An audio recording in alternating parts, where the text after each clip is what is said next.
Depuis une cinquantaine d'années, les sacs en plastique ont facilité notre vie en nous aidant à transporter toutes sortes de marchandises. On peut les réutiliser et ils contribuent à la propreté de notre environnement.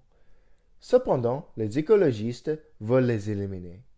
C'est pourquoi une loi municipale interdit leur utilisation à partir de juillet 2018. Allons-nous sauver la planète en bannissant les sacs en plastique? Selon moi, cette loi est ridicule, car les sacs en plastique sont très utiles et parce qu'il n'existe aucun remplacement pour ces sacs. Tout d'abord, selon une étude de la compagnie Recycle Québec, rien ne prouve que les sacs en plastique mince sont nocifs pour l'environnement. Le directeur du Conseil canadien du commerce de détail, Jean-Luc Benoit, a même déclaré que le bannissement des sacs en plastique n'était pas basé sur la science. Les sacs minces sont interdits parce qu'on les voit souvent sur les bordures des cours d'eau ou suspendus aux arbres. De plus, si les sacs sont effectivement bannis, il est difficile de comprendre pourquoi les sacs de poubelle sont encore vendus.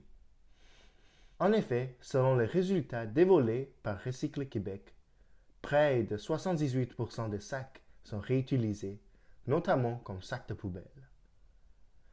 Il est évident que le bannissement des sacs en plastique mince entraînera une augmentation des ventes de sacs de poubelle, qui seront aussi nocifs pour l'environnement.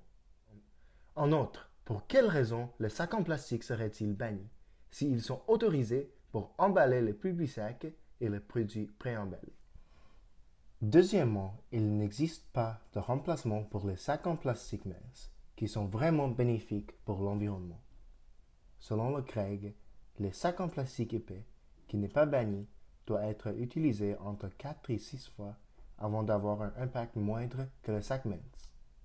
À mon avis, il n'y a personne qui utilise chaque sac de plastique épais plus que 3 fois et les sacs en coton ne sont pas un remplacement non plus.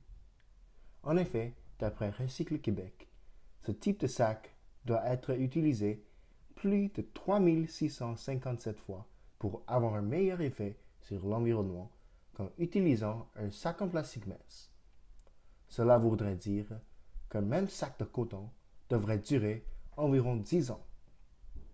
En général, les sacs en plastique qu'on utilise chaque jour ne sont pas plus nocifs que les autres sacs qui sont suggérés.